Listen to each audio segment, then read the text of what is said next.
Welcome, I'm Vinny Physics. This video is about the most interesting number h and equation v is equal to h times d in the universe.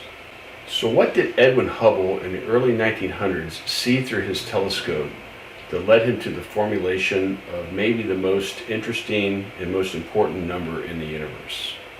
Well, let's take a look. In 1919, Major Hubble returned from the war and immediately travelled to the Mount Wilson Observatory. Still in uniform, he arrived and announced that he was ready to start observing.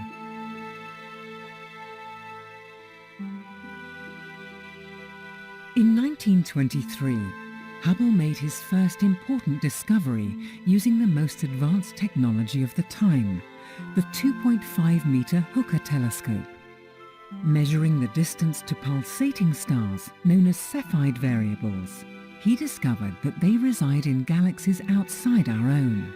Hubble's greatest achievement came in 1929, when he determined that the light we receive from galaxies is redder the further away they are from us. From this, he was able to deduce that the further away a galaxy is, the faster it recedes. So what Hubble saw through his telescope? Hubble looked through his telescope and obtained the galaxy data, much like that in the graph here. Hubble plotted the point's velocity on this axis versus distance on this axis from his telescope data, and he drew a straight line through the dots and measured the slope. The equation for this line, it's a straight line, is velocity is equal to the slope, h, times the distance, d. This equation tells us that the further away the galaxy is, d, the faster it is moving, v. Again, h is the slope, and h is given the name Hubble's number, or Hubble's constant. It turns out that Hubble's constant, computed from this data here, is 2.36 times 10 to the minus 18 seconds. The slope can be computed using 8th grade math.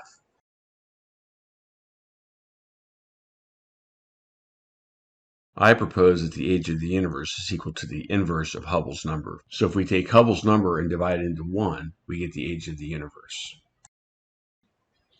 Okay, I'm going to derive this equation. The age of the universe is equal to 1 divided by Hubble's number.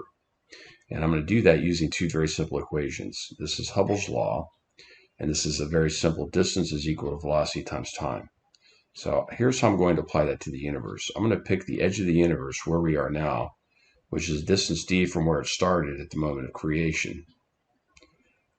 This is going to correspond to its traveled a distance d at some velocity v for a period of t being the age of the universe. The rest is algebra. I'm going to substitute this equation into this equation. Okay, so I'm going to replace d here with b times t, and that gives me this equation here, which after a little algebra, dividing both sides by v cancels the v, and then dividing both sides by h takes me from this equation to this equation. So here we have it. If we take the inverse of the Hubble constant, we get the age of the universe. That's quite breathtaking in my opinion.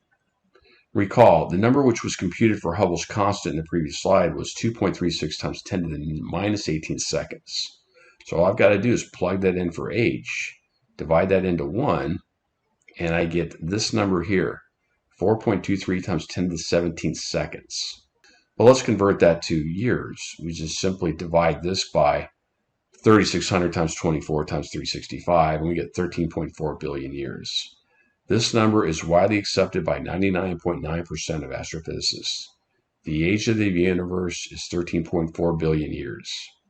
And I would guess that Edwin Hubble, when he's obtaining his data on the velocity of galaxies versus their distance, probably would have never imagined that could be used to determine the age of the universe. What an amazing discovery.